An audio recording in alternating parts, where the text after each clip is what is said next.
From City National Arena, Summerlin Hospital Rink, Training Camp 2.0 continues for the Vegas Golden Knights. This is the start of week number 2. The goaltenders on the ice for a warm-up as we expect a more formal scrimmage environment today on this Monday. From Studio 31, I'm Darren Millard along with Vegas Golden Knight analyst Shane Natty. Some news from the league out today regarding the approach to the bubble and what the players are going to go through over the course of the next few days prior to arrival in Edmonton and Toronto. Plus, award finalists have been revealed for the Selke Trophy and the Norris Trophy, best defensive forward and top defenseman. But as week 2 starts, let's do a bit of a recap and then move forward. Your impressions on the opening 7 days? Impressive, and I think we've heard it, whether it's been from Pete DeBoer, from the players. This is a group that's been dialed in. A lot of reference to the condition they're in, how they've all been on board for, even before this phase 3, the commitment of the players, which has allowed them to really ramp up practices, and they've been very effective. There's certain ways in which you want to get to your game as quick as you can, because we've talked about it over and over. Coming out of this, you need to be the team that's ready from the start. I think that the teams that can adapt and quickly get to their game are going to be more successful, and I think the way they've been able to go through this camp, and Pete DeBoer said he was surprised where they're at after day 1, and I think you've seen it. They, working on certain things. They ramped it up yesterday. They kind of, you can do scrimmage. It was kind of it was simulated 5-on-5 play, a little more controlled where they did in zone, a little more body contact, a little more battles, and that starts to grow as you've been around guys. You're like, okay, it's time to start bumping guys around. Maybe somebody's starting to annoy you. Who knows? But I like the intensity they've had. They've played with pace. They're on a special team, so they're covering all those areas. And the hand skills, which usually take a little longer, the timing, have been there from the start. And I think that's because all the guys' commitment to not only skate, but the drills they were doing before they got to phase 3, with the hands, with the passing, moving their feet. I think it's allowed for them to have a little more sharp, crisp practices, and those skills, I think, are the big thing that's maybe been ahead. We're looking forward to watching this scrimmage today, the most in-depth sort of really game-like situation from the start to the end that we've experienced so far from the Vegas Golden Knights. I also encourage you on Twitter and Facebook and Twitch and YouTube, wherever you're watching today, the platform, the social media account that you choose, send us your comments, send us your questions, what you like and sort of what you're looking forward to as the Vegas Golden Knights get set to complete this second week of training camp and then dive into the bubble in Edmonton. We heard so much about how many players stuck around during phase 2, which goes into, I'm a bit surprised at how people were taken aback by how great they were out of the gate in phase 3. They should have been, but when you go from 0 to 100 like they did, it does catch you a bit off guard. It really does. You wouldn't expect this in September. A normal training camp time, guys, if they came in like this, I think coaches would be shocked. So you never know what to expect, and we're going to start to hear more and more teams and broadcasters, media from whatever place they are covering that team, that team's the best. But we're here, and I've watched a lot of camps. I've seen a lot over the years, and to me, these guys don't look like they've went through a 4-month pause. They look like they're stepping out. And of course, when you get to a real game, it's going to be a little different, and we'll see how they adapt. I think they're going to be fine. I don't think it's going to take them a lot of time, and it's about putting in the work. And why do you do that? You need motivation. This is a group that believes in one another, and that if you have a belief as a group that you are a legit Stanley Cup contender, as they are. I think that was motivation enough to say, okay, let's, and then some optimism in there that they were going to have return to play. And they have not missed a beat. They've stayed on. There's been a commitment. There's been a buy-in to each individual to come back ready to go. And, I think this is going to benefit them. They feel really confident about where they're at. We've still got 1 more week, but they've done a real good job here being ready, and now it's a matter of maintaining that, starting to, as we're going to see, more of a scrimmage style, which I think is going to be important. You're going to start to see it ramp up. I think there's going to be more contact in this, but still, with common sense. Is this more of a page turner in the sense of a different stage of training camp when you see a fully involved scrimmage? Well, we've seen some scrimmage before, but I think that was earlier. Now it's interesting. There's a plan put in place for the coaching staff, and they probably collaborated with the players, the veteran group of this team, to kind of set this plan. How do you guys feel? This is, we're going to start to turn it here. They're going to look at our systems. They had some scrimmages at the end just to kind of get a feel for it. Guys playing, on their lines, in defensive pairs, trying to build a little bit of chemistry. Then they went to some systematic things. We saw them working, whether it was, neutral zone. They worked on some rush, some regroup, special teams, all those areas where, you got to pay attention. And people think, the things people don't see is the video time they're putting in. So they're putting all that in the morning. And then yesterday, like defensive zone, offensive, the movement, trying to create offense, how to play defensively. Now you put that into the game. So now that's why they're kind of here. The next day is a scrimmage for them to put it into there, and then it's maybe a little bit of rest. So I expect this to be an intense practice today. Players are looking forward to this. I think they're excited about this. Practicing is fun, but to go out there and scrimmage, and it's going to be competitive. There's going to be, we've heard about Jonathan Marchessault and his nonstop talking. There'll be a lot of chirping going on out there, some good-hearted stuff between these guys. I remember you don't want to lose. You want to have those bragging rights in the room. When you look at the reports around the league, people are being evaluated because this is what you have in scrimmage, where you can really get some goals for, against, which team's winning. You're getting reports of who's having good camps and not, so it does play a role in the evaluation process, and probably more so for guys that are on the bubble to go to Edmonton, trying to earn that spot on the roster. This is a really important step. It is, and I watched some of these guys. Jimmy Schultz, I just saw earlier, the one guy that extremely, to me, intrigues me, and that's Peyton Krebs. I know he's young, but watching him work the half wall on the power play, this young man has some real good vision. He's got some bite to his game. He plays with a ton of speed. He's going to get bigger and stronger. The one thing I really noticed about him is his stick. You see how short it is? It looks like almost a mini stick, but it works for him. When he's on the half wall, just his ability to put that puck through the seam. I think it surprised some guys to get ready for that shot because they're unaware of that ability. This is a guy, as you mentioned, he's going to be fighting, and we'll see if he's one of those guys that can maybe. We talked about him coming in here to gain experience. Well, also he's trying to come in here and gain a spot, as you mentioned. So real impressive with his play here through this camp. Use your expertise and lean on you, Shane. You mentioned the short stick. What's the advantage there?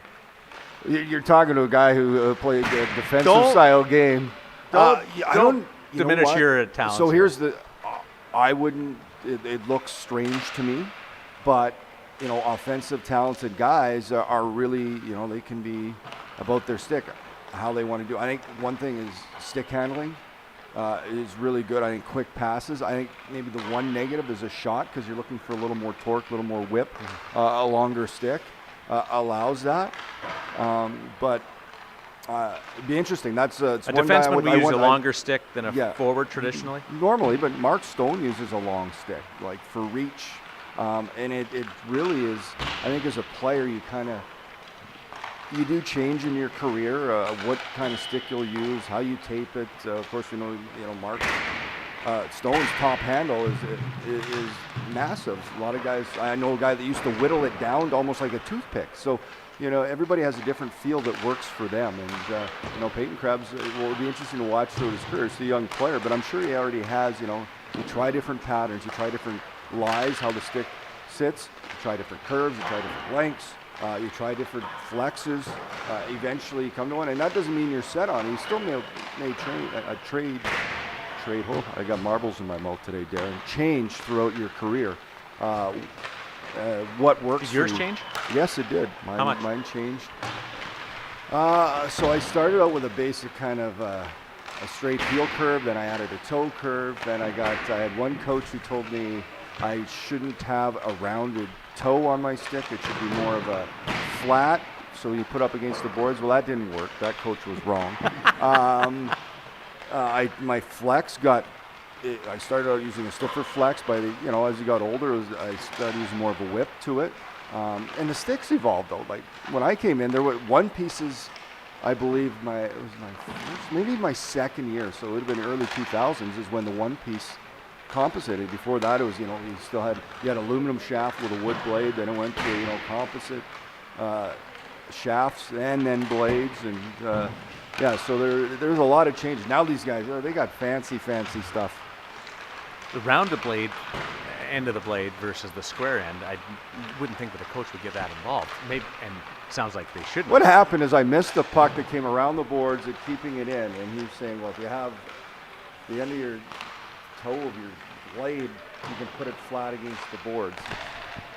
I still can't believe I did it. It made no sense. I think he was just trying to mess with my head. That's the way it was. We'll see and get you the lineups as much as we can, as soon as we can here. But what we've seen, witnessed around the league during these scrimmages is a lot of the power play on one team, the penalty killers on the other. And I know there's some back and forth in that occurs, especially with the Vegas Golden Knights. But that's sort of what we've witnessed, and they can work on more man advantage opportunities throughout the scrimmage. Absolutely, and it's going to be a key component to success in playoffs. Your ability for your special teams to be effective. I think it's one of the hardest things to practice for a power play. I just remember power play guys. I was always on the other side, penalty kill, and I loved making them mad when they can't score. The other thing is the goaltending's been terrific here, but. The things you look for, you certainly like to see goals, but you want to see movement. You want to see these guys, be able to make clean plays, execute, try different things. And we talk about power plays, and everybody says, well, you go with the umbrella or this. You have your pop-out guy in the middle. A lot of power plays look similar, but it is such a read and react. Penalty kills now from the opposition are so aggressive. Puck movement has to be clean, crisp. Guys aren't always set in position. I think the more movement you have, the better. They've got a couple of units. The one unit with Shea Theodore kind of, he's going to be the guy working the blue line. I like the two. They have the two D-men, Schmidt and Martinez on the other one, and I think they're comfortable. Alex Martinez talked about yesterday. He's comfortable playing, whether he's off on a shot or whether he's the top guy. So there's some different looks, and that's good when you have kind of two different looks on two units to try and. Everybody pre-scouts, but the opposition penalty kill, they have to adjust if there's two different looks on how they're going to penalty kill, how aggressive they're going to be, knowing that. And there's a look at Martinez, who, this is a guy that, maybe hasn't played it a lot, but has a lot of experience in the power play throughout his career, and getting an opportunity here. We saw his offensive numbers jump in a short time with the Golden Knights, and he scored some pretty big goals there. Jump. I like the fit of the word jump with Alex Martinez. The landing he could work on, but the jump has been there. And just you sense, and it really comes through as you watch via the Next Gen camera in the Summerlin Hospital rink here at City National Arena, just what a veteran, what a thinker he is of the game when you talk to him. Oh, he is. He's well thought out. He has a very calm demeanor about him, when he plays, and experience. So there's nothing he hasn't seen, winning 2 Stanley Cups, scoring the winning goal. He's been in every situation. So we talk about what he can do on the ice, but there is an added, influence, off the ice for the experience. Of course, Marc-Andre Fleury's won, Chandler Stevenson, but Fleury and Martinez have won multiple. And that allows them to share experiences, to share different scenarios with these guys. Of course, it's going to be unique this year. This is a format in which no one's seen before, but certainly Alec Martinez is a great pick. I mean, we talked about all the acquisitions they were able to make, not only the deadline, but this year is, whether it was through trade, whether it was through development with Waugh and White Cloud, just the strength of this lineup they have for us to be able to, first time we've been able to see, that's the other thing I should have said. What do I like about it? I like the health, the depth they have. A third that the line with Waugh, Stevenson, and Tuck, I think has just gotten better and better throughout this camp. How many times have you done this drill in warm-up? Just get a wide shot here. Like the old twirl out of the corner, almost like a half horseshoe. Yeah, it's the horseshoe. I think that's the word. Yeah, countless times. I don't even think I could put a number to it. Out of the corner, shot, pass. Yes, this is every team does this. From like Every 7 years team. old. It's pretty much, I would say, 5, 6, 7 years old. You do this drill. You're right, my son's team does this drill. Yeah. I wonder who invented it. We should give it a new, I wonder if you can rename it. It's the half horseshoe. Give me. You know, the only time we didn't do it, and you would remember this, is when I played junior hockey in the Western Hockey League, because why did we not do the half horseshoe? Because you had the whole ice. We did full ice warm-ups because before that, years before in the Western Hockey League, teams would get into brawls in warm-ups, so they switched. This would have been, it happened in the 80s, they switched it, so I came in the early 90s. And so we'd have full ice pregame warm-up. And then you have like. We do the full ice, so we did, but we still did the horseshoe. We just did full ice. So what happened is you'd be in, kitty corner, and you still started with that drill, but it was full ice. Except you have to skate to the far blue line, get a pass from that far corner, come down, then he'd follow. So. And then you put in the wrinkle here with the 2-on-1. Yeah. Oh yeah, the two guys coming. Yes. Give me a name of a teammate, and we're going to get to some shout-outs here because we get so many people tuning in right now. Name of a teammate who could screw up the horseshoe. Eric Bolton. DB. We call him. Every team has. We call him DB, drill buster. Drill buster. Yeah. There's always a DB on every team, and that actually might be a good question for one of the players here. Who's the team DB? Yeah, Eric Bolton. There was different guys, but I remember Eric Bolton for sure. Petteri Nokalainen in Boston. He's a DB for the 1 year. So. Yeah, you get different characters, and it's good. They have some fun with it, and the coaches usually recognize it too. Check in with Hustenstein on Twitch, who just subscribed to VGK Twitch, and on Facebook we have viewers from Austria, Henderson, Idaho, Manitoba, and Michigan, with Werner, Patricia, Troy, Cheyenne, and Lori. Manitoba, yeah. Cheyenne is watching from Manitoba today, and on YouTube, Phillips in Sochi. Hello. Wow. To Sochi, Chippers in Alabama, and Thomas in Scotland, and on Twitch, Valvo24 watching from California. So we're worldwide today, getting ready for this first exhibition game. We also have some news coming out regarding the National Hockey League and what players are going to experience going to the bubble. NHL players need 3 negative tests spaced 48 hours apart in the next 7 days prior to travel. So starting basically after this Today. Thursday, Wednesday, Thursday, Right. I believe. So 3 negative tests spaced 48 hours apart in the 7 days prior to travel. So you're right. Any positive tests after Wednesday or Thursday this week, they won't hit that mark. It doesn't exclude them the whole time. It's just they have to go through more protocol before they can get to Canada. Which means some players could be left behind before being cleared. We kind of knew that already, but the parameters have been announced regarding testing and whether or not you're positive or negative. And this just goes to the teams, individuals having to be diligent about the way in which they handle their day-to-day. Of course, we know when they come to the rink, the safety protocols, the health protocols that are put in place, the testing they have.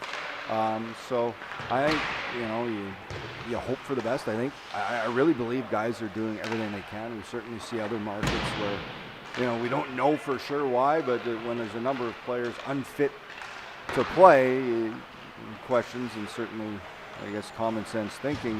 You know what's going on. Is it a positive or is it just caution?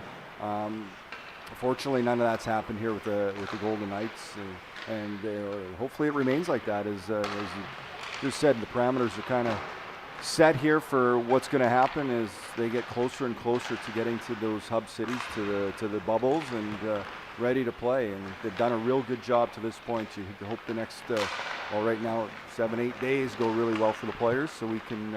I can't wait. I hope it all goes off without a hitch, because I cannot wait to be sitting down, not only calling but watching 6 games a day. That just blows my mind. I'm like a little kid on. Well, nowadays kids don't have to wait, but Saturday morning.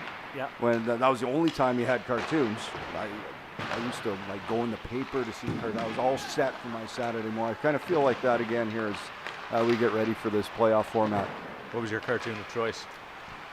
It's the basic. I think back to the Smurfs.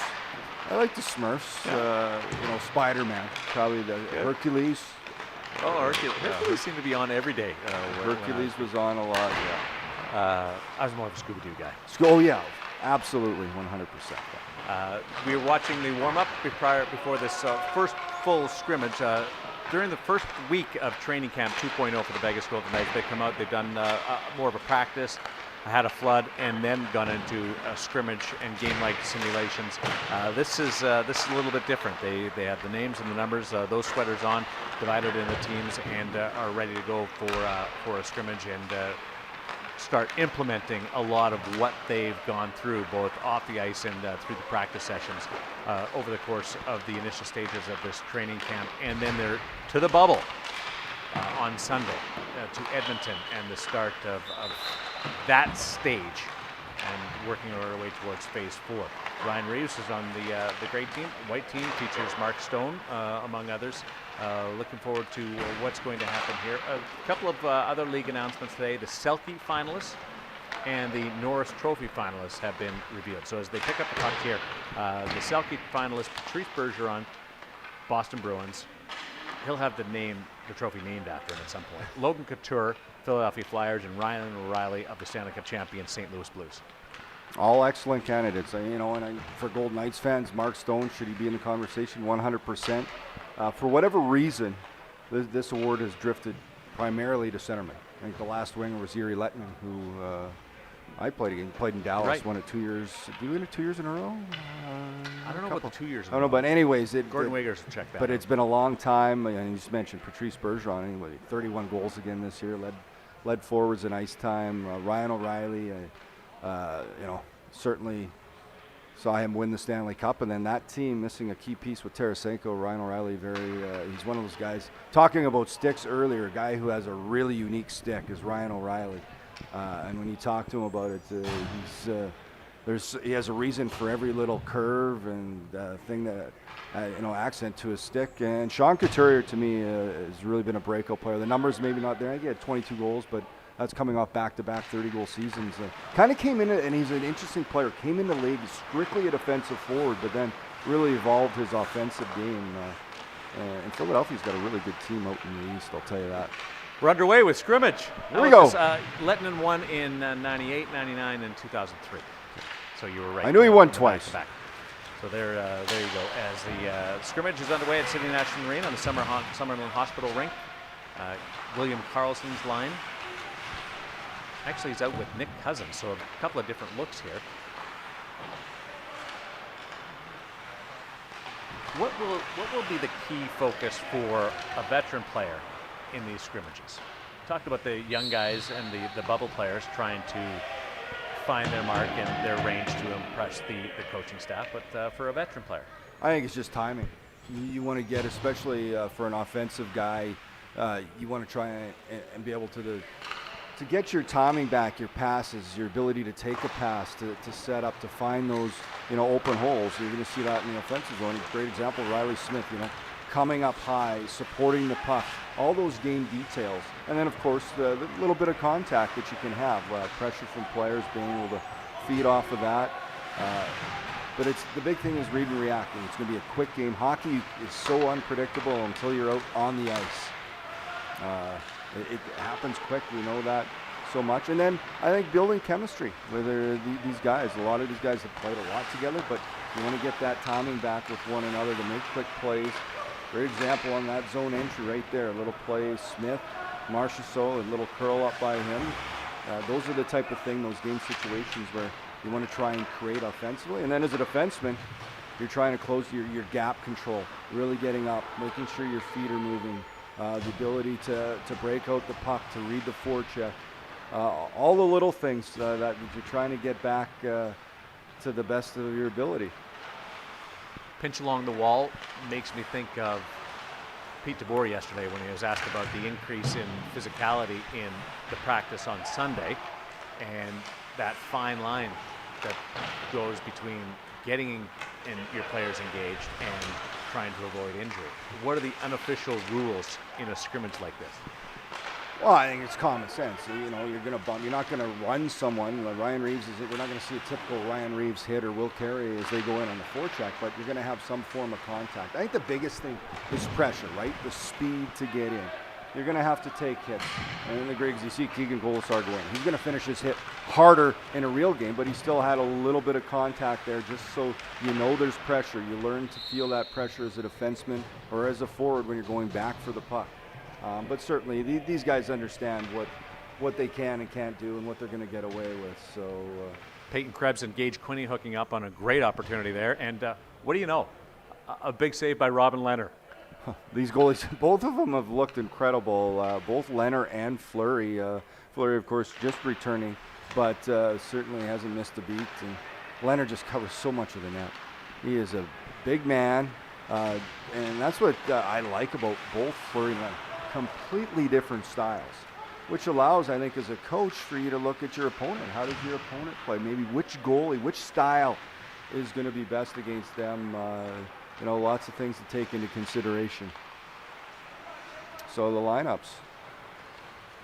So Team White, Cousins, Carlson, Stone, Tuck, Stevenson, Waugh, Quinney, Krebs, Duke, Martinez, Theodore, Merrill, England, Hagen, Bischoff. Team Gray, you got Marshall, Stastny, Smith, Carey, Nosek, Reeves, with rotating wingers Brown and Kolosar, and then McNabb, Schmidt, Holden, Whitecloud, and Schultz and Coughlin. So no Pacioretty. Of course, we won't know. Cousins playing on that line with Carlson and Stone. As we watch this first real scrimmage from start to end, as the coaching staff starts to implement more of their strategies and the systems that they've been able to implement or remind players of. Marc-Andre Fleury with a nice stop as he stands down. Riley Smith, coming down that left side, and another save. And, for these players, you see smiles right now, and that's exactly what you want. That's the type of play. Riley Smith using his speed, those are the things. And I think, guys, sure, they'd like to score, but their ability just to create offense right now, especially the offensive guys, that's kind of what they're trying to do. And as a defenseman, you're trying to make sure they don't. Paul Stastny with that line with Riley Smith. And what do you like about those three working together? Jonathan Marchessault also. Well, I think Paul Stastny is one of those really. He's such a smart hockey player. He thinks the game. He's strong in face-offs, reliable defensively, and then I think both Smith and Marchessault add speed down the wing. I think Riley Smith, you look at him, there's every detail to his game that's good. Both sides of the puck. He's very elusive when you watch Riley Smith. That's what I like about his game. He's a tough guy to hit because he can turn off a check. He's got speed. And then Marchessault, he's a shooter. I like him getting set up. He's a guy that's got a great shot, great work ethic. He's an energy guy. That line really works. But I think, in the middle, Stastny's a smart guy that works with these guys. He has the ability, in zone. He's strong on the puck. He's really good at little plays, little passes in the pocket if a guy can get open. So that line's been able to work. And all the lines have. You just continue to look at that lineup, and it's very deep, different combinations. And, depending on how health is when they get there, they certainly have other options. But as it's set up here through this kind of first week, you've really liked what you've seen with the combinations. Pace, physicality has been added to that, and then execution as we continue to work through training camp. Now into the second week of this return to play. They'll go to the bubble on Sunday and get ready for the exhibition game against the Arizona Coyotes on the 30th before the games on the 3rd, 6th, and 8th in the round-robin portion. Dallas Stars, St. Louis Blues, and the Colorado Avalanche face off in the far end. Robin Lehner against Marc-Andre Fleury to start this exhibition scrimmage game. Chandler Stevenson, Nick Waugh out there. That's a line that's gained a lot of conversation during the course of this training camp with Alex Tuck. With good reason. And they've gotten better and better. I think this is one of those things as a coach you put down on a piece of paper and you go, wow, can this work? And you love seeing it on paper, but then you need to see it in person, and they certainly haven't disappointed. A ton of speed with, Stevenson, Alex Tuck, size, Both Tuck and Waugh, big man. Chandler Stevenson's really strong on the puck. And then I think for a guy like Nick Waugh, we've just seen his game go, and I think there's a real good offensive, he hasn't even touched where his ceiling can be. I don't know where it's going to be.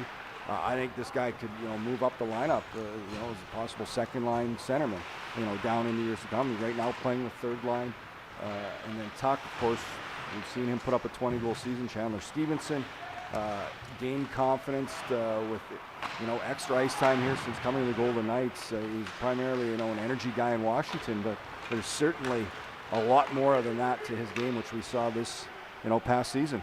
Vegas Golden Knights really hoping that is the answer to the third line, because everything else has kind of been there. They're my X factor as of right now. I really believe this line is going to be a tough matchup. So you're in opposition. Coaches are looking at lineups, and you're looking at matchups. Of course, we know the Carlson and the Stastny lines. Well, that's usually your top 4 D-men. You're trying to look on your team is going to match up against them. Maybe you have 2 lines. Well, now you've got to have an answer. Okay, so that maybe allows some mismatch for that wall line. If you're Pete DeBoer, okay, I can get them out against the other team's 4th line or their 3rd pairing.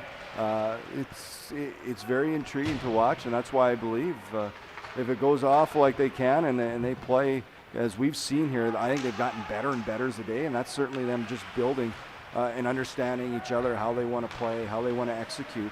They can be very, very effective line. Watching this Monday's scrimmage via the Next Gen camera at City National Arena and the Summerlin Hospital rink. Have to get your opinion on a development that has occurred this morning throughout the National Hockey League, and it has nothing to do with testing, has nothing to do with injuries, but has a major impact on how people are going to absorb the hockey from the 2 hub cities in Toronto and Edmonton. And that is that games are going to be broadcast on the World Feed via a 5-second delay. We've talked a lot about players and having to watch what they say on the ice. With the delay, does this now give all the players the free pass to play like they normally would? It's going to be some busy sensors. I don't know. Is a 5-second delay long enough? If there's a long rant, I believe they should take us inside the game. I think it's going to be great to have the sights and sounds of the game, but certainly language we knew was going to be kind of the hurdle they had to, jump over, and now they've been able to do it, a 5-second delay. But I think it's great to hear the players. That gives them the freedom. They're not going to hold back. And I don't know if you could. Everything you do is so much in the moment. It's not a lot of well thought out things that are being said down on the ice. It's all reactionary, to what's happening.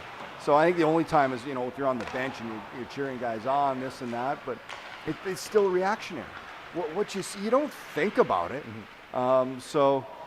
Yeah, I still, even with a 5-second delay, if it's inappropriate language for a 10-second rant, you still can't play it. So I don't know. I think players are, they're going to be aware of it. I think coaches will be aware of it, and I think it's going to be, an excellent viewing and hearing experience to see that in game, how these guys react, how they speak.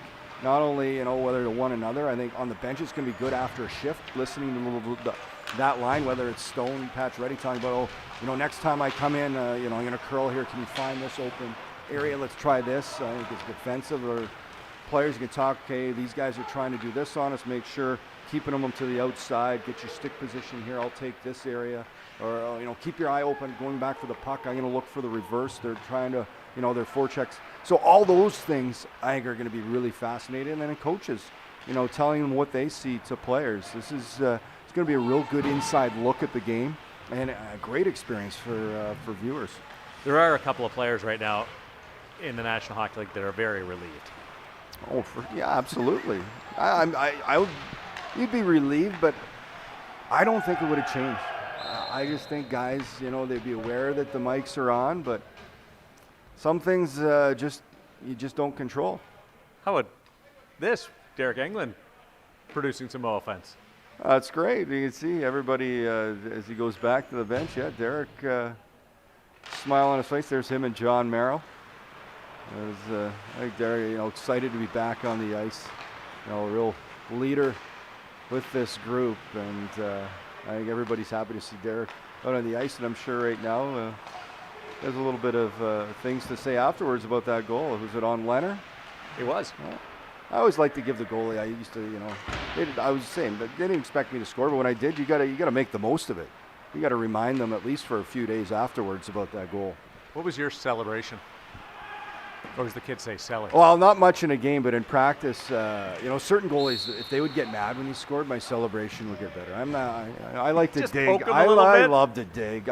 Tim Thomas in Boston hated to be scored on, and he hated he'd be in his net, and he always, we'd skate around. Even at the beginning, when you skate around, everybody skates. I used to shoot pucks in his net because he'd get really mad, like when there's no drill, just because he didn't want any pucks behind him. He'd stand in there, and then eventually he'd start shooting them at me. And the more mad he got, the bigger of a beep I would be. I'd start getting with the beep.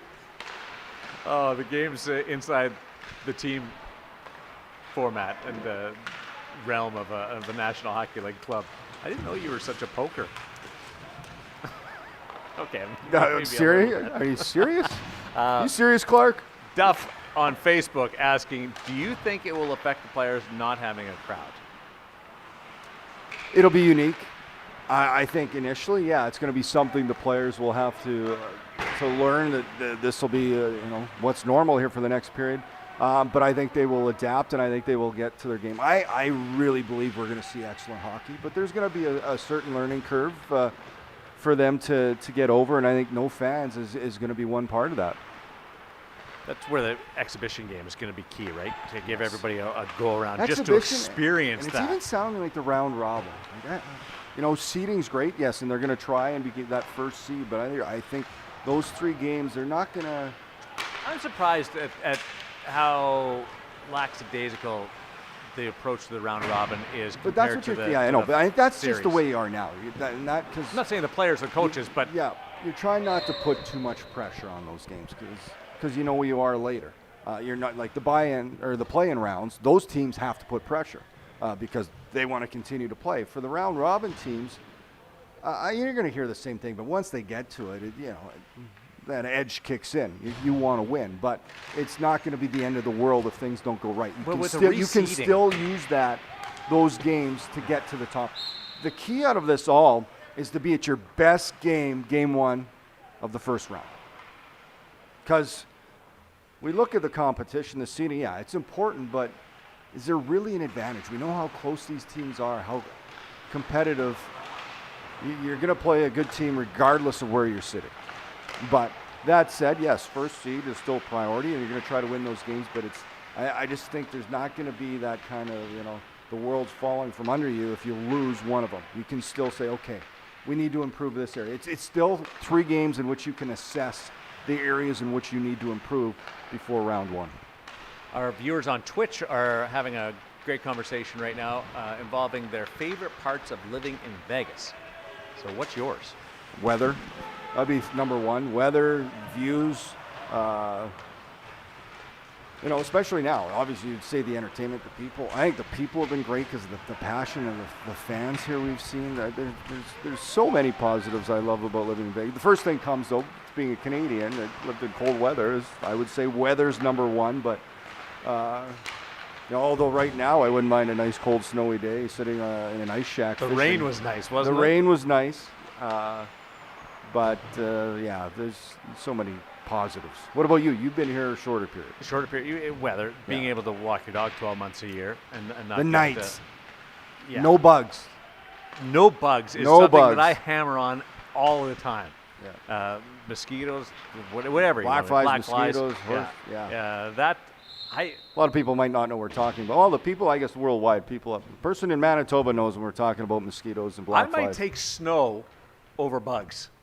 Yeah, I can go with you on that. I dislike the bugs so much, the mosquitoes. So the no bugs might be better than the weather itself. But yeah, being able to bike or be outside all the time is incredible. And yeah, the entertainment is still there. Eric on Facebook asks, do you expect Pete DeBoer to have a final roster? Yes. There's going to be a taxi squad, and there's going to be his roster that he's going to play with. Yeah. Oh, yeah. He'll have everything set, and I'm sure they've looked at different scenarios. They've had a long time. These coaches, it's not like they just came to phase 3 and it's like, okay, let's go to work. They've been working throughout, remotely like everyone else. They've been, looking at teams. I'm sure they've done all their scouting reports.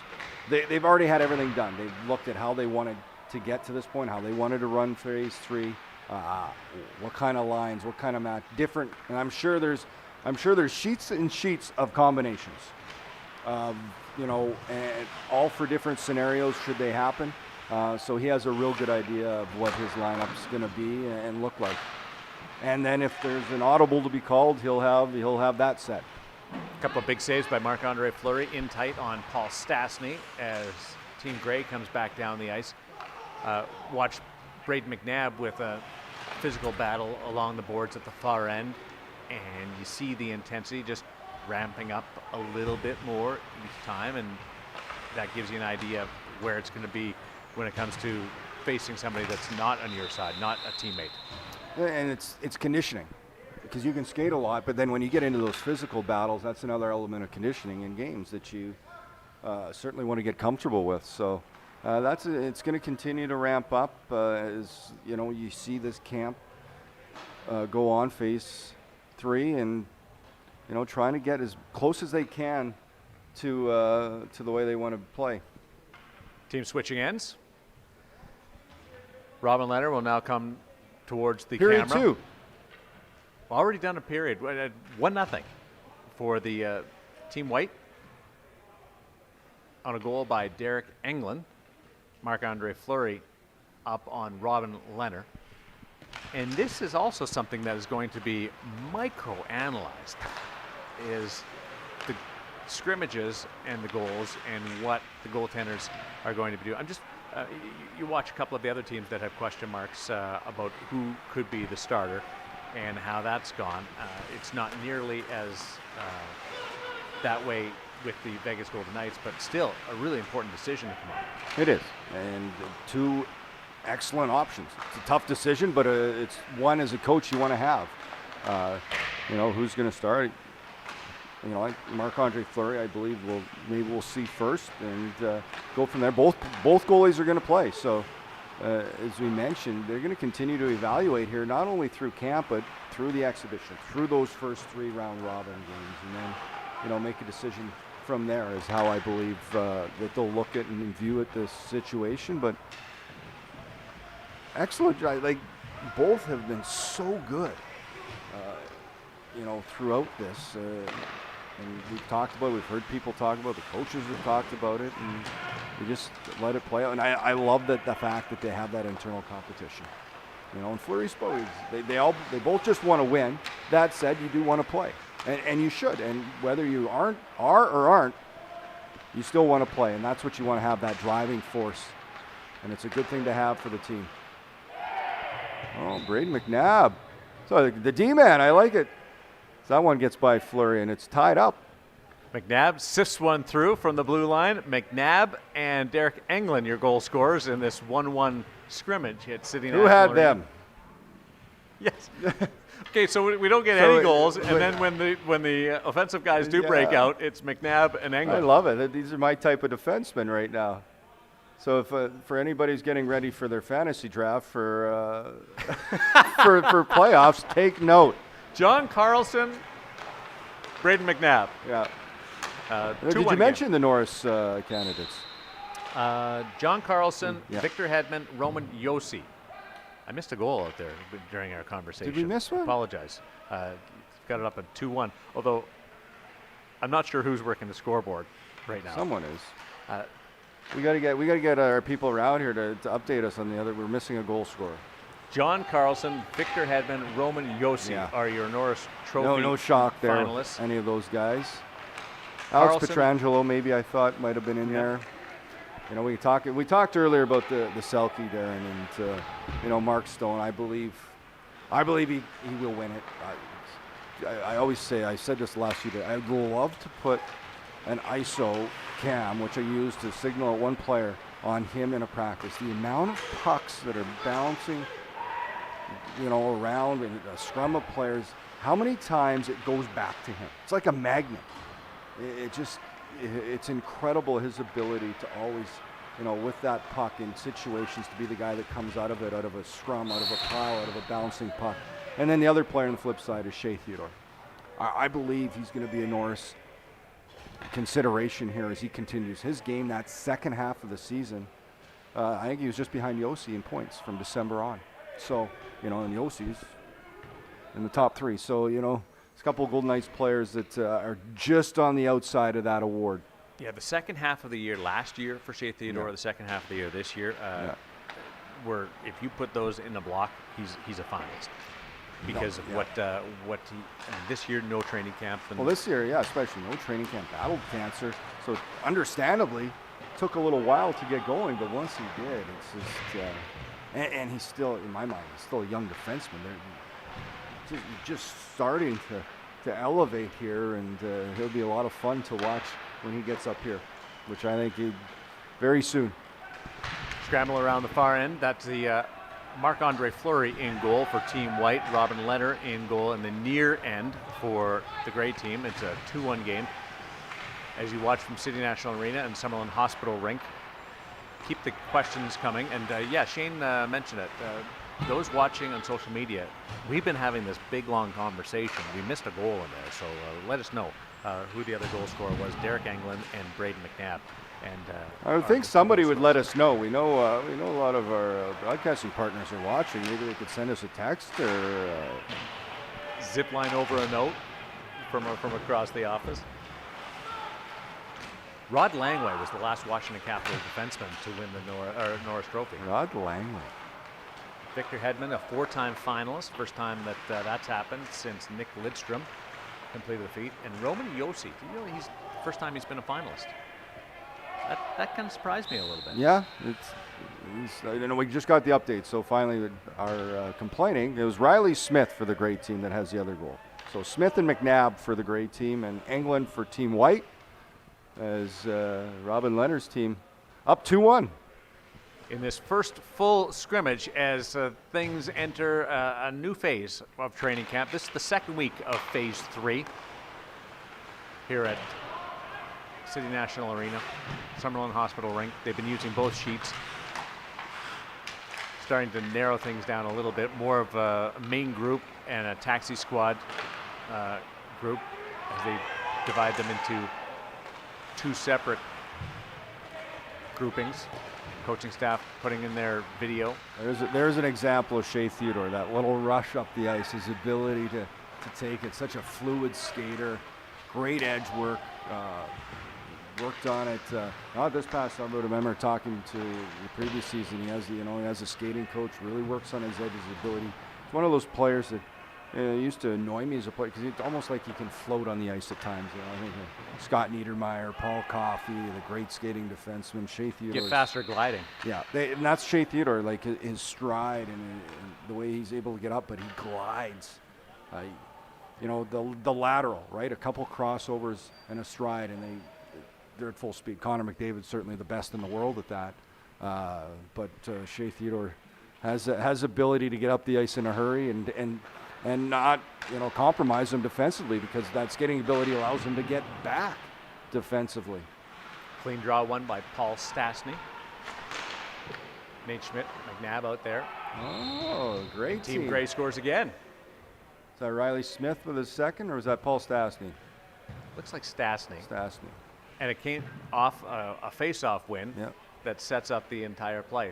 This line's been good today. They certainly have. We saw Riley Smith earlier, had a real good chance he was stopped on, and this time there's Paul Stastny with the goal. So 3-1 for Team Grey. And it's good for that line, build a little bit of confidence as they get forward here, or go forward. Let you listen in. We'll step back and allow the next gen camera to bring you the sights and their microphones inside the Summerlin Hospital Rink to pick up the sounds as you just take in as a fan wherever you're watching worldwide.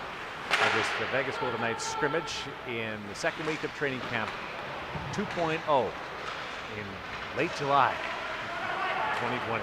It's a bizarre time, but it's fun to see hockey back. Enjoy.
Action continues in the second period of this scrimmage on Monday as the training camp enters its second phase. This is the first full scrimmage that the Vegas Golden Knights have had. They've dabbled in it at times over the opening week, but they came out, did a traditional warm-up, and this is more traditionally what you'll see probably a couple of different times before the team goes to Edmonton and the Hub City.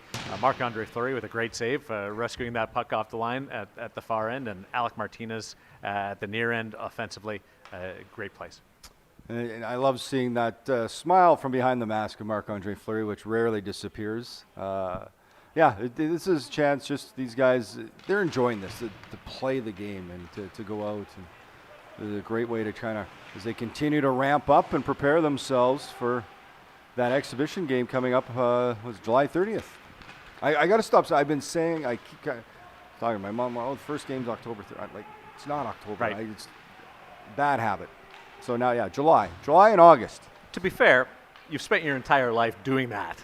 I have. This will be the first ever time dealing with hockey in the months of July and August. But that's all right. I have no problem with it at all. Opening game of the round robin on August 3rd against the Dallas Stars. Then on the 6th, hooking up with the St. Louis Blues and finishing off the round robin against the Colorado Avalanche. I like the way they're lined up, actually. I do too. Because Colorado's such a different team than the other two. Well, completely opposite of Dallas. Dallas is one of the top defensive teams in the league. And then you got Colorado that just, we know it didn't go well this year for the Golden Knights versus Colorado in the two games. So it'll have a chance to build their game. And, by that time, hopefully their game is exactly where they want it to be, hopefully earlier. But and then St. Louis, the Stanley Cup champions, in the middle of it. Certainly not an easy task, but I can't wait to watch how these games are going to unfold. Ryan Reeves had some fun yesterday with Robin Leonard. He scored during one of the game simulations and gave a big... He had a couple of big goals on Fleury, too, in drills, both going like bar down, glove side. And, Ryan Reeves would be like, I think he continued to chirp for minutes and minutes in the corner to the goalies. And that's a guy. You got to celebrate those. Yeah, you don't get this chance to celebrate in games much. You got to do it in practice. Take advantage. I'll be curious to see how Pete DeBoer deploys that line at the start of games in the round robin or the first round of the playoffs. He was a real stickler to putting that line out off the opening faceoff, establish a bit of physicality or momentum, and then get them off and make a change. Well, and I think it's a chance to try and get that energy, right? To get the bench going, to get that team up. And that line, they take a lot of pride in being given that opportunity, that chance to go out there and, kind of set the tone for the game early on if they can. I think it's, and when a coach gives you that type of confidence, certainly for, quote unquote, the fourth line, you want to make the most of it. So it'll be interesting if Pete DeBoer sticks to that. I don't see why he wouldn't. Maybe it depends on the matchup. But he also has confidence in that line to play against anybody. Reliable defensively, whether in the middle it's Nosek or Cousins. And they are. As a defenseman, sometimes early in the game, the last thing I want to go up against is, no problem going against that line as long as we get the puck first. But that puck is dumped in, and those are the first two guys you got to deal with in a game, chasing you down, going back for a puck. That might slow down your night. Mm-hmm. Some yells from the bench and on the ice during this one. You saw Jonathan Marchessault with a great opportunity in tight on Marc-Andre Fleury. Flower comes up with the save, and then off the face-off continues to chat with Alec Martinez. So Martinez and the line yesterday during the media availability about Marchessault being the nonstop talker. Well, you saw a good example of it there. Boy, again, the Smith, Stastny. Yes, I was just going to say the same thing. Combination. This threesome's been great. Oh, Braden McNabb. Another good chance. A Go Knights Go chant erupting in the Facebook chat right now. Well, it should, yes. Go Knights Go. That'll be another interesting element as people, as we do games, to interact when we get to calling games, Darren, that there's going to be an edge where we're going to want to see people send us where they're cheering, how they're setting up, all those sorts of things.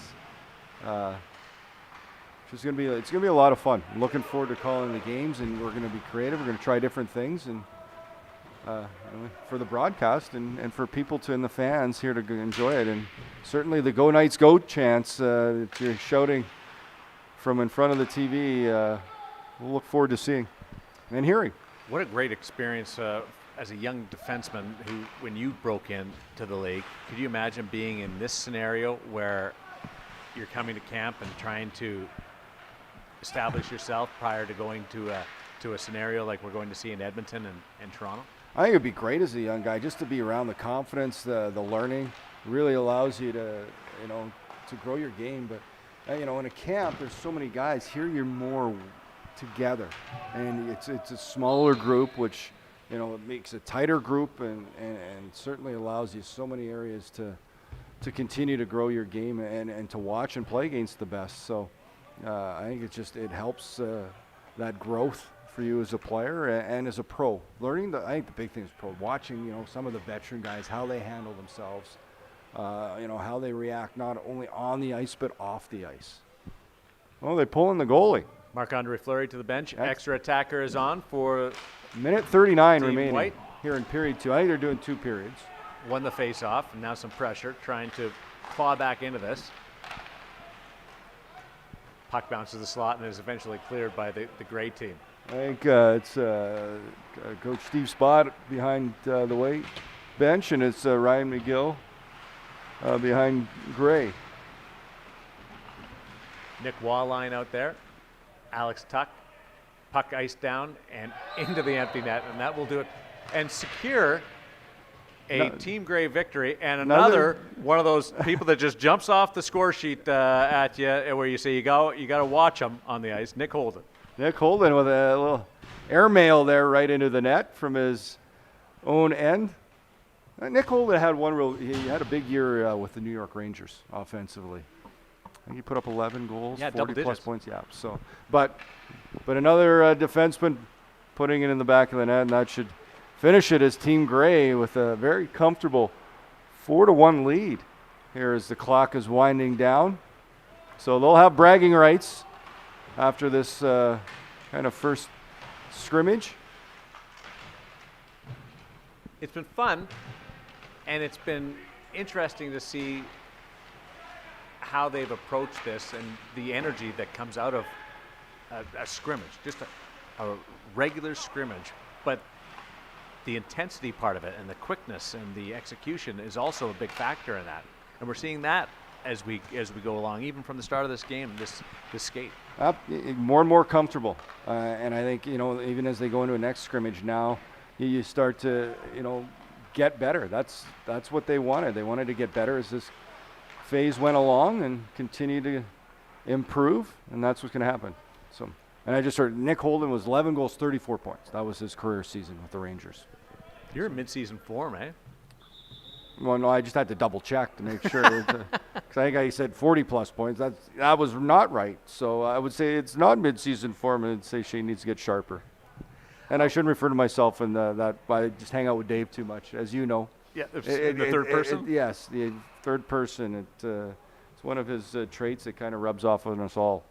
Derek Englund, one of the goal scorers for Team White. They'll go to the restroom, clean the ice, and come back. And I don't know whether they're going to do any more scrimmaging, but they're probably do some special teams. They might work on special teams. They continue to work on both power play and the penalty kill. I think the penalty kill, they're starting, hearing the players talk about, we know you look at it, not a great percentage going into the pause, but they did make some changes when Pete DeBoer came in, changed some things that they needed to really learn, and I think throughout the pause they feel more and more comfortable with those little tweaks they've made, so it'll certainly feel more comfortable, heading into coming out of this pause. Pete DeBoer said the numbers, the play was better than the numbers on the penalty kill towards the end. So how much does the penalty kill really need to take strides, or do you think what they put in place before the pause and what they're doing now is going to be okay? I think it's going to be good. It's all about execution. So as a coach, you put everything's X's and O's. You put it together, but it's up to the players to go out and execute. And then determining who they play against. With, of course, the Edmonton Oilers, #1 power play in the league. You play them, you've got to be aware and of your opponent. You got to be aware of their top players, what skills they have, what they like to do. Of course, Draisaitl and McDavid, very dangerous duo. I remember having to kill penalties against Lemieux Yager. Not a lot of fun, but you got to go out and execute. And I think the players now, their ability to do that as they continue to practice, which we'll see, the special teams, is that comfort level. So, everything, instead of overthinking, I think when it first happens as a player, at times thinking can be too much, where you just need to react. Instinct needs to kick in. And I think now it'll be more, they'll have those instincts to just react to the play, to read off one another on how they want to, force. You need to be quick. When one guy goes, you've got to have that support. The other guys go. So that stuff, I think, just becomes more second nature to them as they practice and as they're more comfortable with it. Here, Studio 31, Darren Millard along with Shane Natty. I hope you're enjoying this broadcast. The players will be returning soon. This is a great chance to really absorb what's going on in Phase 3 of the National Hockey League training camp, the Vegas Golden Knights. Some check-ins on Facebook. Vicky in Washington State. Tammy in Oregon is watching today. David from Grand Prairie, Alberta, and Anders in Sweden, where it's just after 8 o'clock in Sweden. I don't know why I'm looking at Gordon over there for confirmation, but 8 o'clock, yeah, clock there. Jennifer in Lake George, New York. I lived there. You did? I lived in Lake George one winter, played for the Adirondack Red Wings.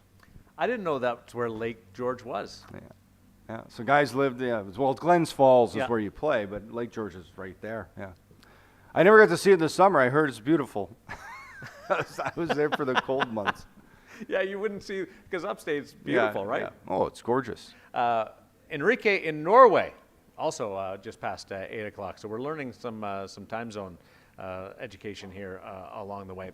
You okay to go around the league a little bit? I'm ready to do anything. You lead the way. You're driving. There's talk that Connor McDavid actually got faster over the pause. That's scary. Because last summer, going into the season, he was recovering from the injury and didn't get a lot of training in, and was healthy enough to start the season, but didn't get all the baseline work in. And he was able to do that over the pause, which is, you're frightening. It's frightening. That's the only word you can think of is his speed. And I saw a couple clips from camp. You watch around, as we all do. We look at different teams, and he looks fast. He's like extremely fast. He's the fastest player in the world, and if he's gotten fast, I don't know how you judge that. You get fast. They need to start getting a radar on him, I guess, and which we may get to that point in hockey. The speed of players, how fast they skate, how fast they shoot. The chips and sweaters. Once the chips come up, so that's where technology is taking us, and I think it'll be great. The Oiler power play. What scares me most about it, and this is just from the eye test, is when they're in transition. Not as much. It's almost like a victory if you get them to set it up and box it in, where he can't use that top end speed. Yeah, zone entry. You need to shut that down, and that's part of the penalty kill is forcing at that red line, at your blue line, trying to force them. That's a team you want them to dump the puck. You don't want them carrying it across your blue line on the power play. Is very dangerous. And McDavid's one of those guys as a defenseman. Your stick position is so important, but he's a hard guy to gap up on. Your normal gap that you want to close, for him, you've got to leave a little extra space. We've seen Nate Schmidt have some excellent shifts. And you look up forward to that challenge. Nate Schmidt does, and he considers Nate McKinnon not far behind for speed, which. And he's got that big body, right? Patrick Kane is having a lights-out camp for the Chicago Blackhawks right now. And probably not even breaking a sweat. Everything he does is just so silky, smooth. He was one of the hardest players to play against. I always had a tough time. He's so deceptive, so smart. Because he can change speeds? He can change speeds. So he can speed the game up, but then he can slow it down. And I don't think he ever looks at the puck. When you watch him stick handle, he can, you talk about peripheral vision, but this guy, it's like he has a camera on, and he just, and he just stick handles away. His ability to see not only the options offensively, but he's also still, it's almost like he's looking at the goalie at the holes. He can do look-away shots. He can go do no-look passes. He is very tough to read and just, scary, scary good player. And I remember one game, I think I was -3 because of him. And you don't even, what do you do, right? Cry yourself to sleep. No. Well, that's going to be a great matchup, the Kane line and the McDavid line in that series. Don't forget, Jonathan Taves had a terrific year, too. So, yeah. They actually played a scrimmage the other day, and Kane's line was matched up against Taves' line, and Kane was so great. And I know Taves very well. Talk about a competitive guy. He would not, I bet you he wouldn't have taken that well. He would have been very grumpy after practice. Goaltending has been a popular conversation around here, with Robin Lehner having such a great camp and Marc-Andre Fleury returning after a couple of days off the top, not being on the ice. For the New York Rangers and the Pittsburgh Penguins, there's real discussion about whether or not the heir apparent will take over or whether there'll be a switch.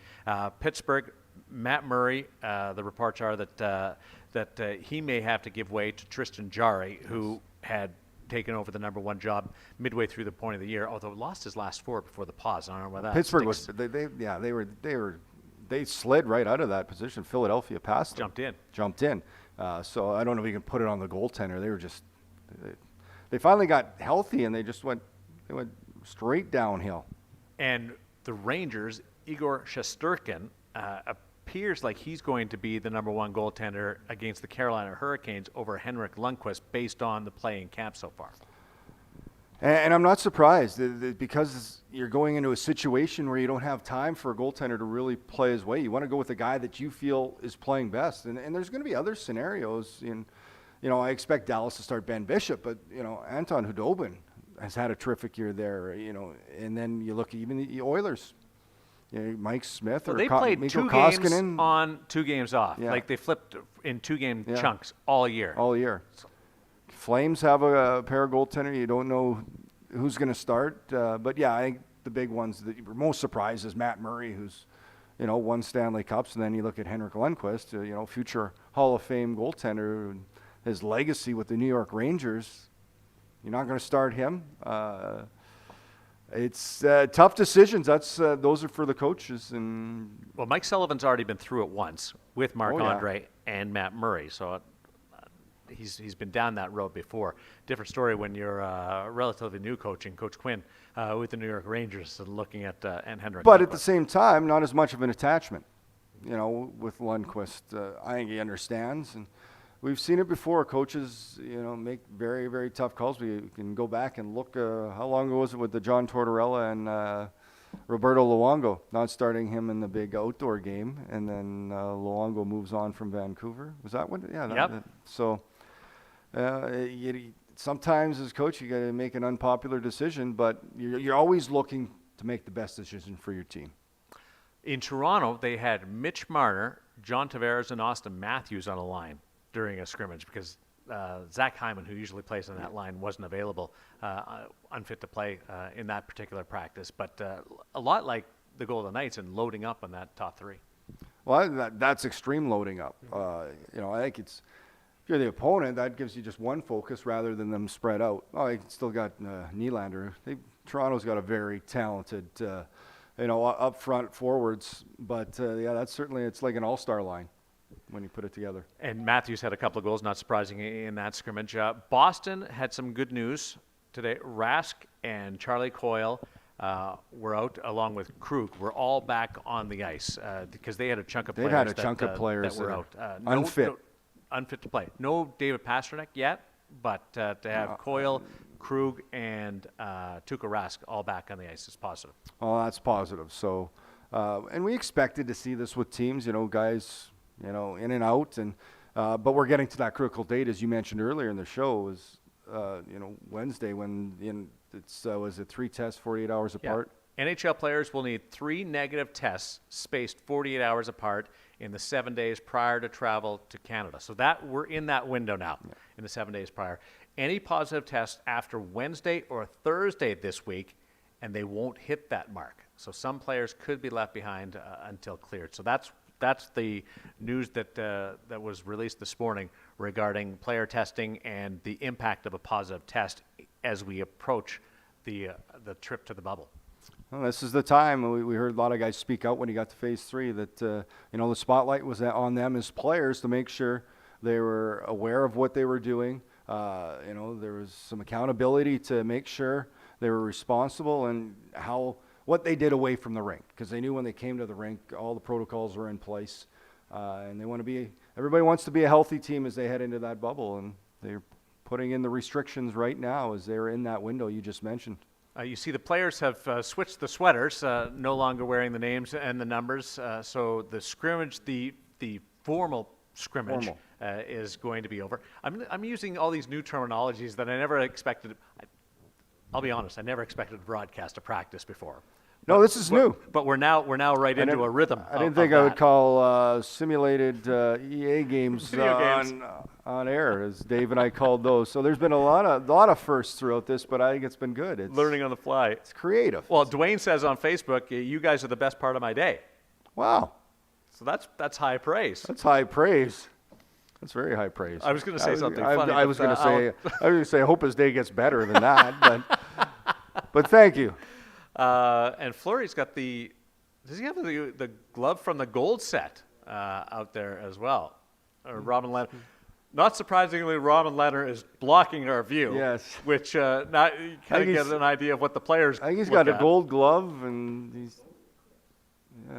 he's kind of switching. It's a chance for the goaltender, new equipment, to try it out, see what feels good. As Oscar Dansk, I believe, out there now. Remember, Fleury was wearing the gold set down the stretch before the pause. He'd gone to that, and it had worked so well. I wonder if that's you're a former goaltender. You're in all that goalie gear. Yeah, I like the gear, just not the pucks hurt a lot. That's the only problem. I always used to say when a goalie get hit in the head or when I said they get mad. I'm like, well, you picked the position. You remember Steve Thomas? Yes. The player? Yeah, the player. Stumpy? He would do that too, and he's like, nobody forced you to play. And I always said that. And then come down and hit you again. Say, you picked the position. I didn't. Oscar Danska out there as well. Drasba, 1, 2, 3, 4. Drasba's been popular on the conversation the last couple of days. How will reseeding work after the round robin? I can answer this one. Yeah, go ahead. So basically, if the 12 seed pulls off the upset and beats the Edmonton Oilers, so Chicago beats Edmonton, that's a 5-12 seed. Whoever gets the 1 seed out of the round robin will face that 12 seed. The highest seed out of the round robin will face the lowest advancing seed out of the series. That's the best way to say it. I actually made that more complicated. That was better. The second part. Yes, the highest seed will play the lowest seed that advances. So I'm really happy and impressed with the National Hockey League.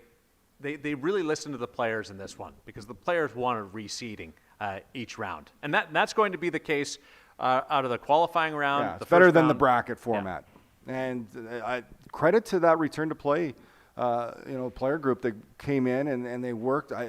We've talked about it in the past. Just a lot of credit to the players, the Players Association, the NHL, their ability not only to work throughout the safety and health protocols, which was number one, but then to work on the return to play format, to hammer out a new collective bargaining agreement. Just everything is great to give us labor peace here for the next 6 years. And credit to the big players that stepped up to be in that return to play. You got Connor McDavid, Mark Scheifele, like some good, big high profile. Said it was really important that Connor McDavid was part of that. It was really important to see, one of the faces of the NHL be involved to that degree, and they had input from everyone. And Jason Spezza was kind of, the guy that said let's the World Championship format with bring families in at the end of it.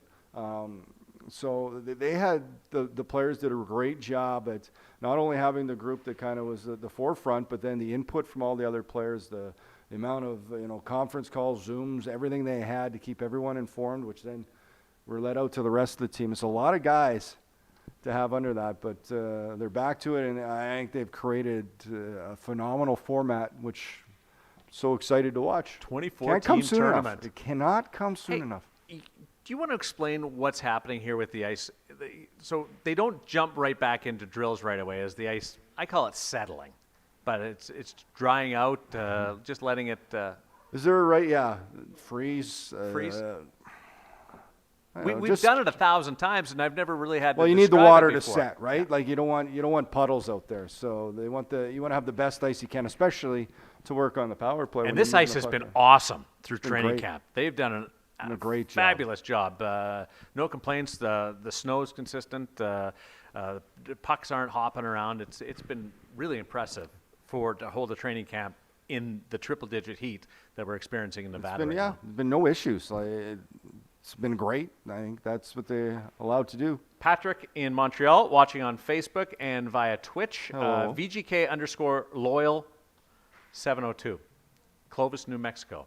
Watching from Clovis, New Mexico. Clovis, New Mexico. Any idea where that is? I don't know. No. We'll get Gordon to find Gordon's out. he's got Can nothing you to do. assign?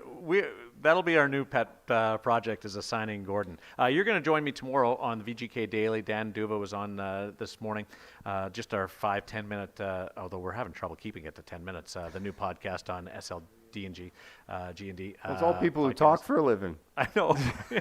Who haven't talked for Yeah, exactly. had games, but they're going to do some simulated drills. But that VGK Daily podcast throughout training camp and into the games, just to make sure you're set up for the VGK world every day.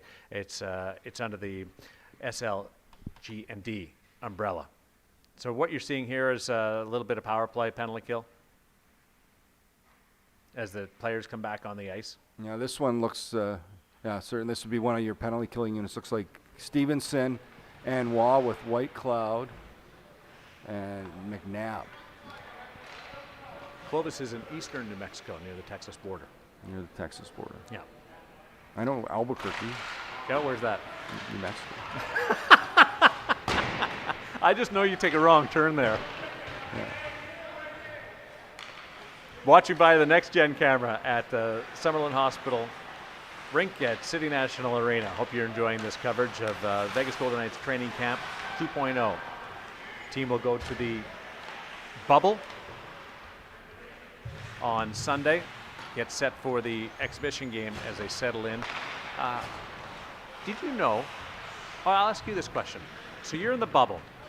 You're experiencing what's happening with your team, but there's some downtime.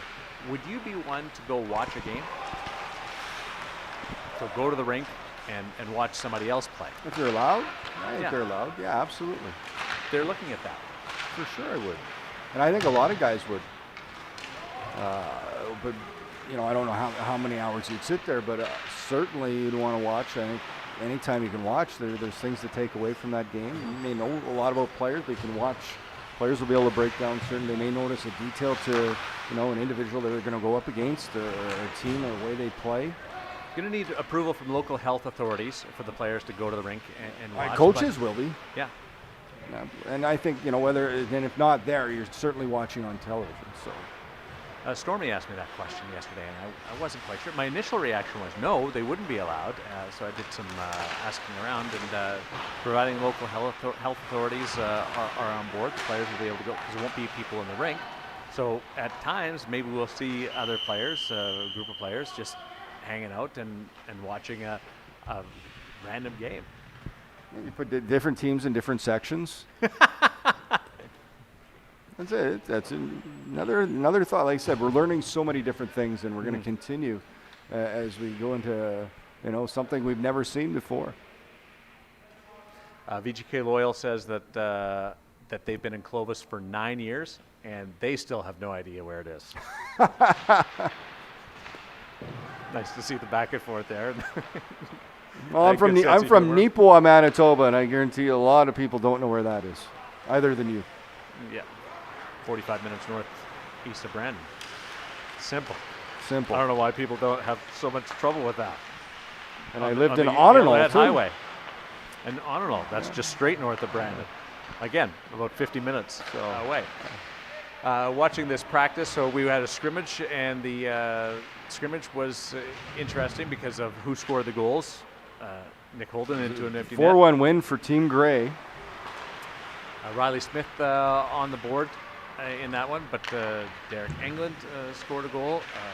Yeah, the only goal for Team White. Robin Lehner outdueled Marc-Andre Fleury in that one. Max Pacioretty was not in the ice today. Nick Cousins played on his spot on that line with William Karlsson and Mark Stone. So a bit of news on that front. And this looks to be a little more of a penalty kill because Mark Stone's on the penalty kill right now. I believe, is it him and Riley Smith? Or Paul Stastny, excuse me. So trying to set up, it's important to try and get those pairs that you want to have on the penalty kill. We saw earlier Stevenson and Waugh, this one's Stone and Stastny together. I think earlier you saw Smith and Karlsson, which we've seen so they're much. back together. Yeah. After being split up at the pause. Interesting. I love how the coach. I think they're when they're going, Riley Smith and William Karlsson are one of the most dangerous pairs shorthanded offensively. They are really good at reading off one another when to kind of spring the zone, when to attack, having watched them. So yeah, they were apart, and that's what a new coach is going to do. You're going to look at different things, but interesting enough, comes right back to it. I'm sure after looking, and they probably watched old tape and took in, input from everyone that realized, these guys, and it's good because when you're on the penalty kill, you really have to have the ability to react off one another because you're man down. You're trying to close and cut plays off quickly and efficiently, and it has to happen in sync as a unit. So I think that allows them to do it. And there's look at another pairing, and more of a veteran pairing, and certainly two of the smartest guys on the team, very intelligent hockey players in Stone and Stastny.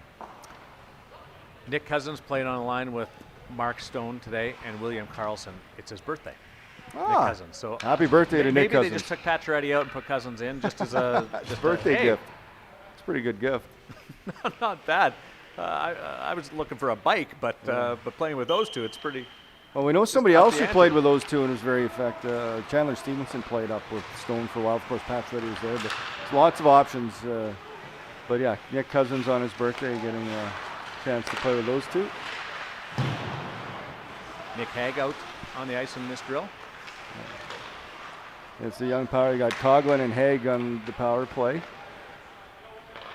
I'm going to look at some of those young defensemen. And you were talking earlier. The great chance for them right now. They're going up against an NHL penalty kill, and you're a young player that's on the power play, trying to beat these guys.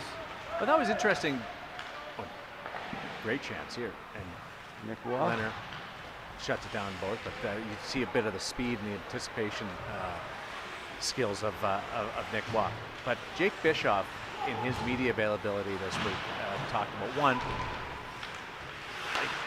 Nobody else is, very few other players, his teammates are skating right now in Chicago. What an advantage this is, just to be exposed to this environment. And number two, he didn't know he was going to be invited to this camp. One, if this camp was going to happen, and two, if he was going to be invited. But he worked his butt off when he went home to Minnesota after the conclusion of the season, and he was ready when the call made. Smart. And you need to be ready. You're one of those guys, and you got a taste of it this year playing in his first game this past season. And Jake Bischoff's one of those players, one of the older players, but a real leader for Chicago, which will be Henderson. And I really like his game. He's just, to me, I'm confident he does everything well. He's smart, strong, and a great chance for him to continue to build. So when you're a player and you're trying to improve, you're trying to show your organization that you're ready to make that jump, you need to be ready. So good on him to make sure he is ready, and now he gets a chance here to further, show management, show the coaches, show the Golden Knights organization what he can do.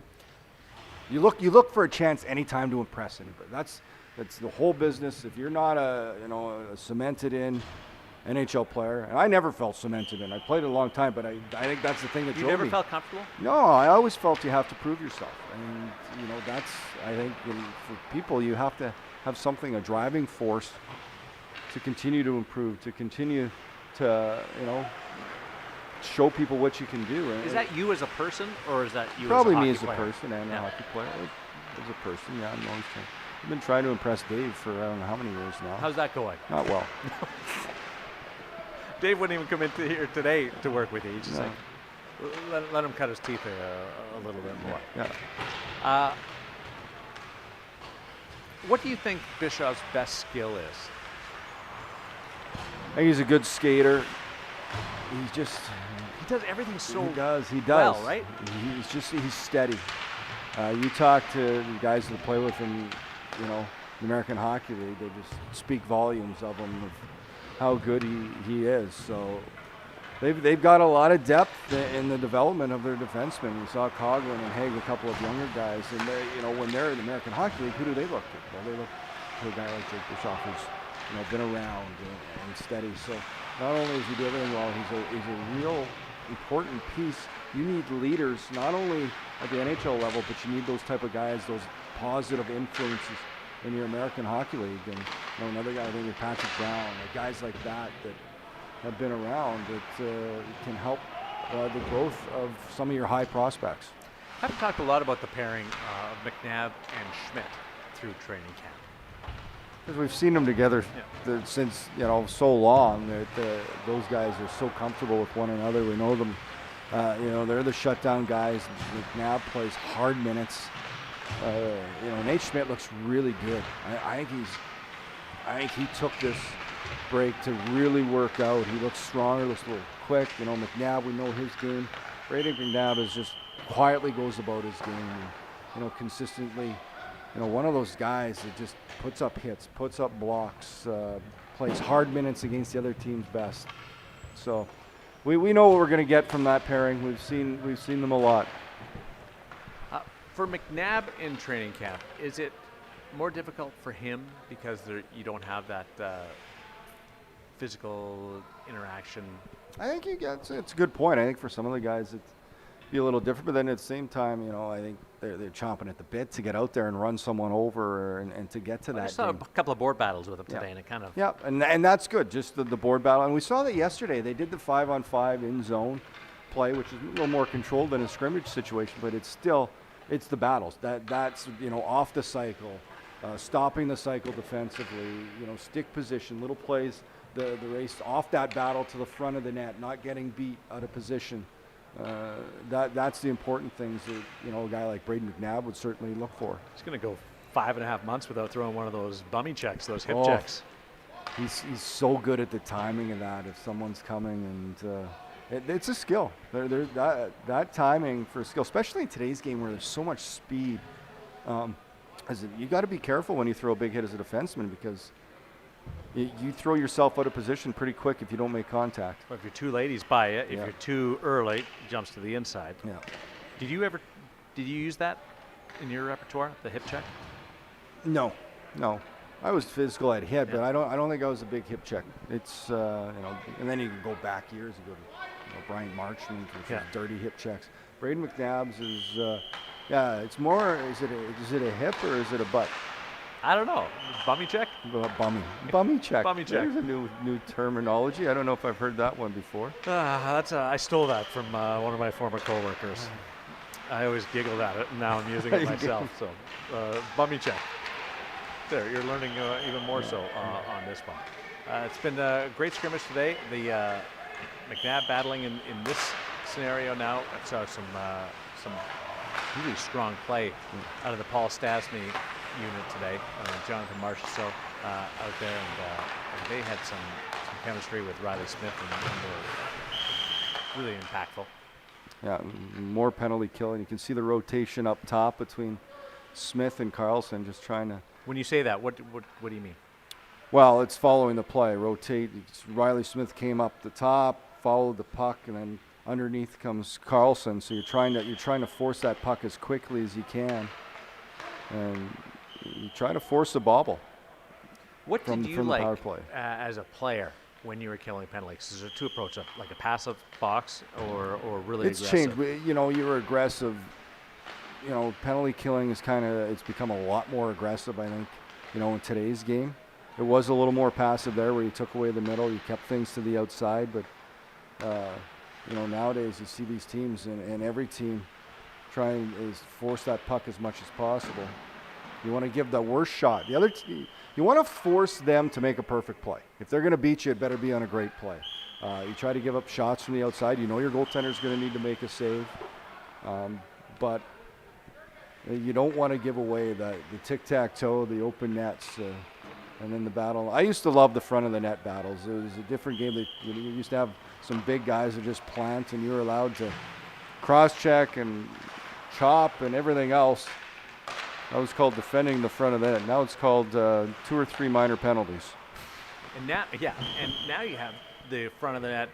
Sometimes there's not anybody there because you're rotating off the side and you slide. Well, there's so in. much movement on power plays now, and I think that's important because you're trying to create, those open spaces. Find that open play. Find that soft area where there's no coverage that you can get a shot away. And it's another example just of how quick the game is, how much speed is really there in today's game.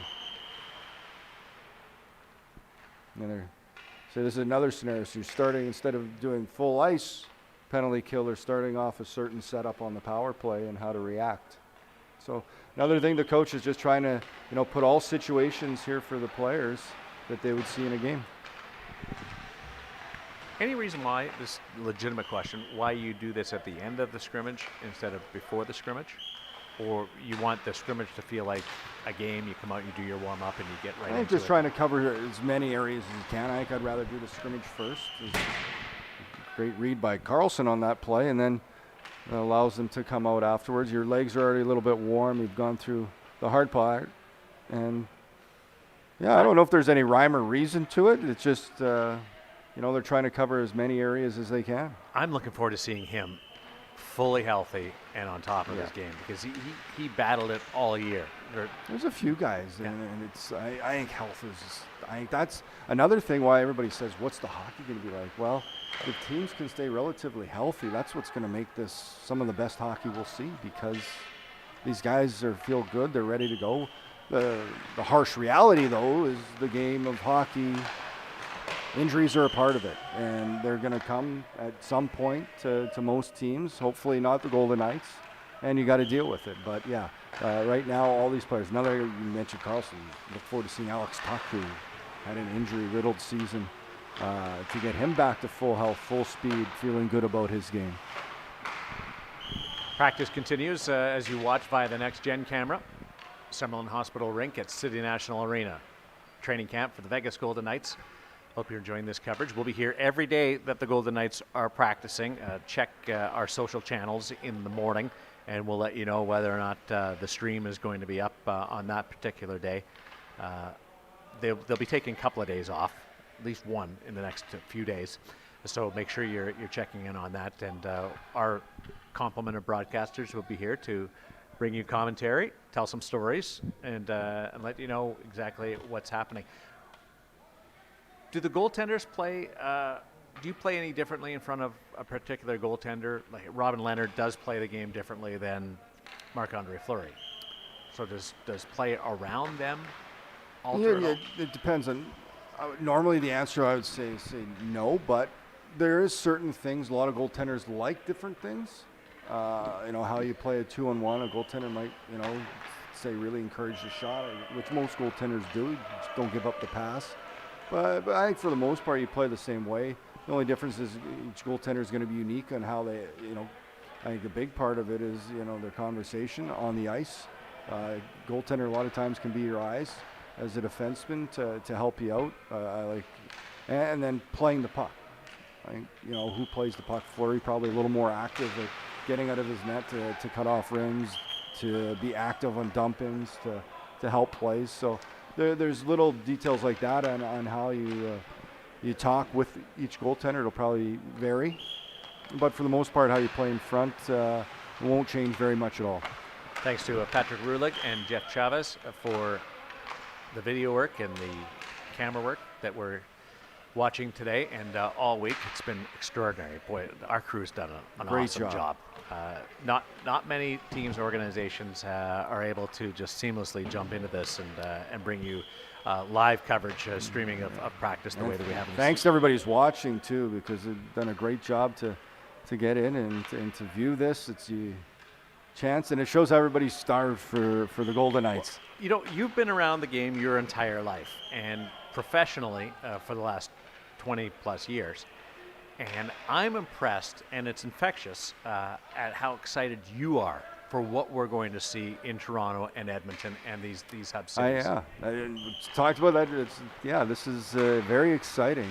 But I think because of uniqueness, I think, you know, at times maybe because we're in it so long, and then the pause happened, and like, whoa, what just happened? And you take things for granted, right? So now the chance to get it back, to get some, you know, it's been great to see any sports on TV come back. You know, certainly there's large issues right now in the world, and sports kind of gives you a chance to take away. I know you and I were both UFC fans. Yeah. We took that, and I've enjoyed that on the cards on Saturday. So to get hockey back, which is my favorite sport. I'm a terrible UFC judge, though.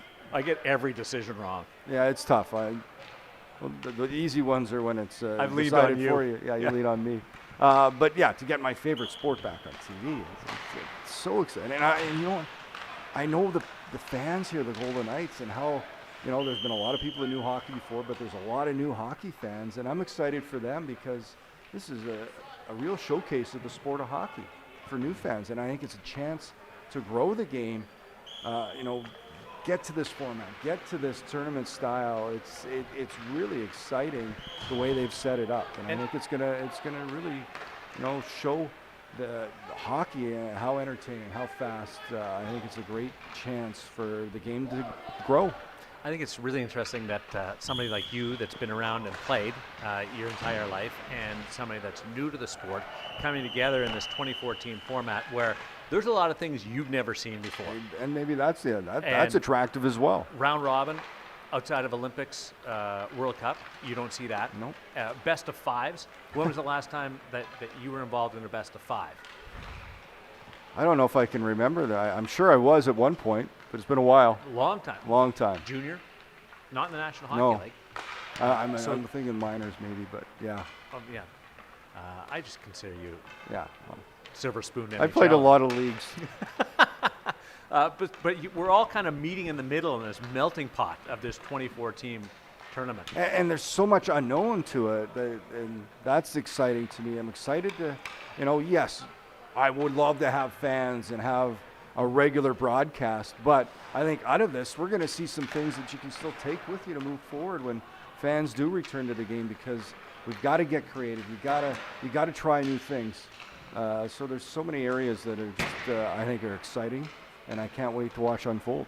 What do you think of what we saw today as the players start to leave the ice and wrap up practice? I think it was a good day. So they got in, they did 2 periods, 2 25-minute periods, very game-like, scrimmage, chance for guys to you know, I don't know, we didn't see any big hits, but I didn't expect to, but you saw body contact, you saw the battles down low. So they're able to play that, different scenarios, get in the game, and then afterwards continue to work on special teams today, the focus primarily on the penalty kill.